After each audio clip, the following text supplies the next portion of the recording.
안녕하세요. 일단 라이더입니다. 최근에 배민이 커넥트를 없애고 로드러너를 전국 도입한다는 뉴스가 나왔습니다. 이 소식이 전해지자 커뮤니티에서는 정말 말이 많았는데요. 어플이 구식이라 전국 도입까지는 힘들 거다라고 예상하는 분들이 꽤 많더라고요. 그런데 저는 이번 상황이 사실 이미 예견된 일이라고 생각을 하고 있어요. 왜냐하면 제가 예전에 이 영상을 만들 때만 해도 이미 라이더는 넘쳐나고 있었거든요. 그런데 굳이 라이더 수를 제한하는 로드러너를 왜 도입하는 걸까? 이 부분이 도저히 이해가 되지 않았는데요. 그러던 중 어플 이용료가 500억 원대라는 기사를 보게 되면서 그래서 로드러너를 도입하는 거구나 하고 어느 정도는 납득이 됐어요. 하지만 여전히 제 상식으로는 이해가 되지 않는 부분이 많았어요. 로드러너 같은 시스템을 도입했다가 실패했다는 게 사실상 증명이 된 상태예요. 그럼에도 불구하고 배민이 똑같은 길을 가려는 이유가 뭘까요? 500억이라는 돈은 분명 큰 돈이긴 하지만 장기적으로 보면 배민도 요기요 꼴이 날 수 있거든요. 그럼에도 불구하고 500억 때문에 5천억을 갉아먹는 구조라면 제 상식으로는 이해가 안 되는 상황이더라고요. 제가 이 상황을 예견된 일이라고 표현하는 이유는 로드러너 시범 도입 시점에 벌어진 개발자 대량 해고 사건 때문인데요. 생각해보세요. 커넥트 어플도 물론 사소한 문제들은 있었지만 그래도 전체적으로는 잘 돌아가고 있었어요. 그런데도 배민은 커넥트 개발자들을 먼저 해고하고 그 뒤에 로드러너를 도입했어요. 보통이라면 새로운 시스템을 도입하고 나서 문제가 생기면 기존 개발자들이 그 문제를 수정 보완한 후 해고를 하는 게 일반적인 순서잖아요. 그런데 이번엔 반대로 선 해고 후 도입이 이루어진 거예요. 이건 사실상 배민이 커넥트를 없앨 준비가 이미 돼 있었다라는 걸 의미한다고 생각하고 있어요. 작년에 있었던 어플 먹통 사건, 지도 먹통 사건 떠올려 보세요. 이런 문제가 터지면 모든 개발자가 총동원돼야 하는데 그럴 인력을 미리 줄였다는 건 앞으로 그런 문제를 적극적으로 대응할 의지가 없다는 시그널로도 해석될 수 있지 않을까요? 여기에 더 의아한 점이 있어요. 2025년 6월 10일 기사에는 로드러너 전국 도입 계획은 없다라고 발표를 했는데요. 그런데 불과 3달 뒤 9월 초 기사에서는 로드러너 전국 도입 소식이 나왔어요. 중간에 우아한 청년들 대표가 바뀌긴 했지만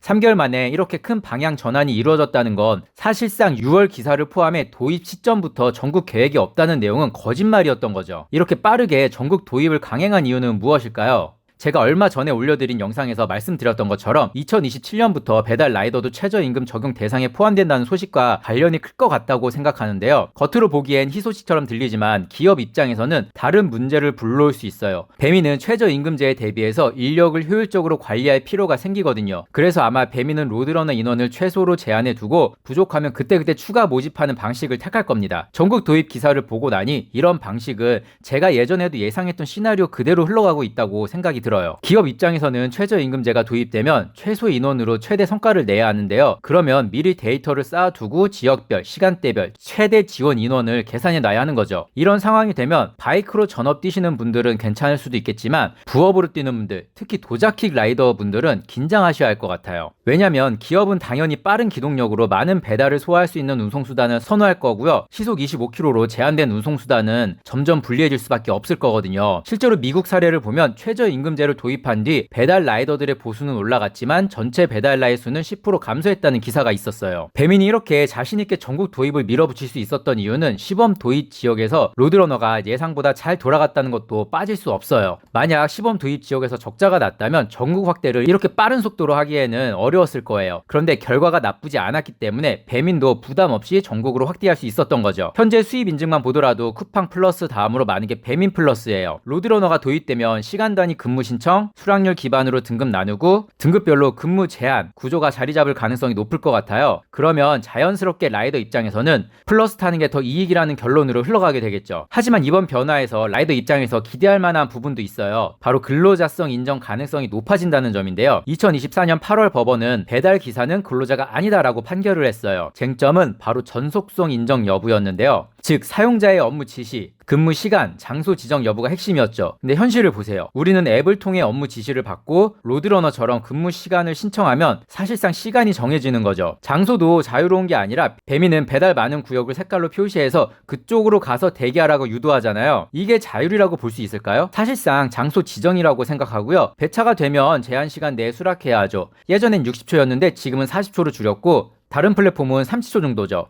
이건 명백한 시간적 구속이에요. 게다가 우리 GPS 정보도 앱에 그대로 제공이 되고 있어요. 더욱이나 플랫폼은 항상 허용을 강요해서 앱을 사용 중이 아닌 시간에도 라이더의 위치를 감시하고 있죠. 이보다 더 강력한 관리 감독이 어디 있을까요? 이런 점들을 보면 로드러너 전국 도입이 결국 배달 라이더의 근로자성 인정에 더 가까워지는 길이 될 수도 있다는 생각을 해봤어요. 정리해보면 로드러너 전국 도입은 단순히 시스템 전환이 아니라 배민이 최저임금 시대에 대비해 인력 관리와 비용 구조를 재편하려는 전략이라고 볼 수 있고요. 라이더 입장에서는 수입 안정과 근로자성 안정이라는 긍정적인 측면이 있을 수도 있지만 동시에 인원 제한, 운송수단 차별이라는 부정적인 요소도 존재할 거예요. 앞으로 이 변화가 어떤 결과를 가져올지 우리 모두 긴장하면서 지켜봐야 할 것 같습니다. 문의 및 제보는 이메일로 보내주세요. 구독과 좋아요는 영상 제작에 큰 힘이 됩니다. 감사합니다.